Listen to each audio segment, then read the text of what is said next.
对不起啊，刚才说的话可能有点重了。至少你说的是实话啊。如果冒犯到你，我向你道歉。不用道歉，我在你身上找到了平衡。什么意思？你的话在我眼里也一样，千篇一律。也许呢，它有更好的出处，或者在你嘴里有更好的解释，但是依旧冲不破套路。所以你今天来就是要跟我说这些的。没错啊，我就是想告诉你，循规蹈矩人是可怜的，没有必要互相打击。哪一天艺术家跟艺术家成了敌对者，他们艺术的儿子就是畸形的。有意思啊，你适合做一个批评家。我觉得也是，谢谢。今天有空吗？没空，好心情都被你毁了。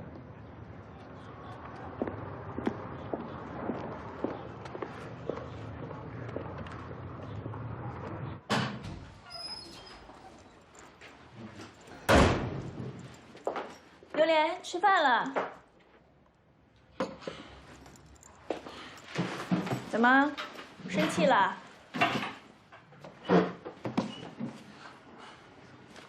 我让你不要看，你非要看，害得我把真正让你出的给搞砸了。他们这么欺负你，你为什么不跟我说？他们欺负我说我是克隆人，如果我不配合的话，我就没有朋友了。妈妈告诉过你很多次，你不是克隆人，你是试管婴儿，你是高级人类，你跟他们都不一样的。那我周末在这里去老爷家吧，我想跟那几个小伙伴一起玩。可是他们好像都不愿意跟你玩。那我跟你一起去学校也行。你是不想去美术班？为什么？老师说我画的不好，别人的画都在课上点评过了，就没评过我的。那是因为老师不好意思点评你。啊？因为他画的没你好，他怎么敢点评你呢？我怎么没觉得？妈妈告诉你，你就好好练吧，你是最有天赋的。但是有天赋就会遭人嫉妒，知道吗？吃饭。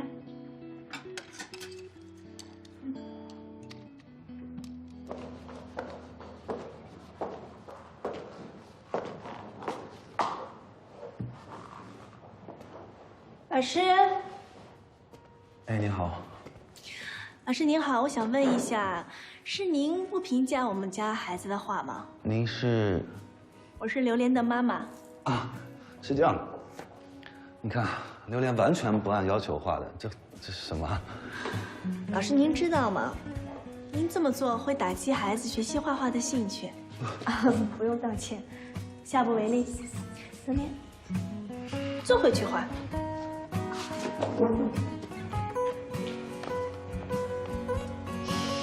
好了，老师您忙，不打扰了。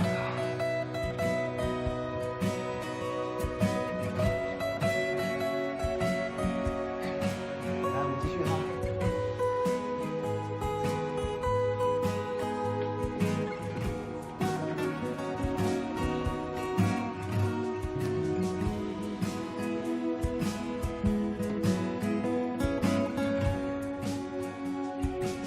累了吧？真的累了。回去喝啤酒。竹子，走了，上车了。我要不要回避一下？竹子，他过来了，下车了。走了，回家好不好？就给我一点空间好不好？我不是这跟你说，这会儿没法再说。走了，别闹了，别闹了。你要干嘛呀？跟你没关系啊。你不要这样无为，你这会你轻点，你要干嘛？哎，你这要去哪儿啊？你要带山竹啊？不，就因为什么事儿呢？哎，不，这车是你们家的吗？不，你们要去哪儿啊？放手！快帮我救人！帮我救人！我告诉你，既然我们都是混学的，交流，专业混到15年，断打手上！我怎么上？上！下手！我告诉你，这是我断书，你看到了，给我负责任！怎么了？你给我救人！来人！不是这什么意思呀？这什么意思啊？有人欺负人！哎，来人呐！起来！欺负人！来人呐！救命啊！断大叔！真行啊！你个渣男！你给我走远点！你给我，让你对山竹这样。段大叔，段叔，走了，段叔。走了。来，扶我一下。慢点，慢点。真棒，真棒。给，这个。我这表现还可以吧？没事，坏了不要啊。还能吃。我去找山竹了啊！啊，慢点啊！好，拜。山竹呢？这孩子，今天一惊一乍的。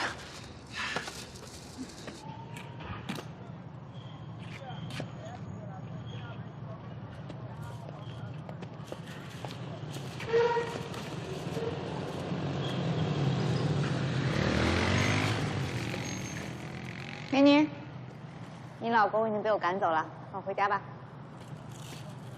走。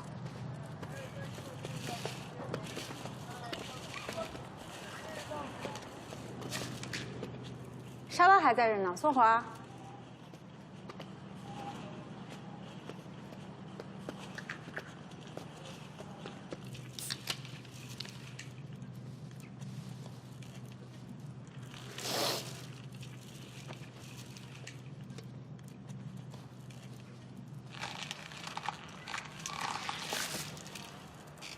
我从来没有见过我爸，也不知道我爸是谁。你为什么突然说这个呀？跟你说点更难过的，你是不是好点了？行。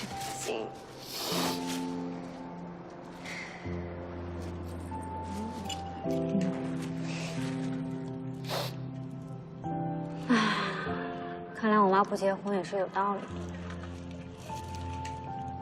其实我挺佩服阿姨的，在她那个时代，她可以坚持做自己，不被社会影响。谁说她没被影响？她深深的被影响成了一个虎妈。我这30年没干别的，天天跟她斗智斗勇了。我呢，就跟你正相反，我从小特别的乖，从来没有叛逆过。他们就一直跟我说，说你要好好中考，好好高考，然后就可以考上一个好的大学。上完大学以后呢，就可以有一个稳定的工作，将来找一个不错的人结婚，你的生活就会一帆风顺，非常的美好。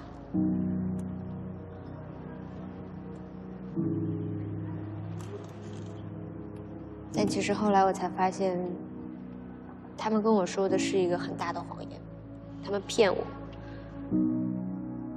生活的艰辛是从始至终的。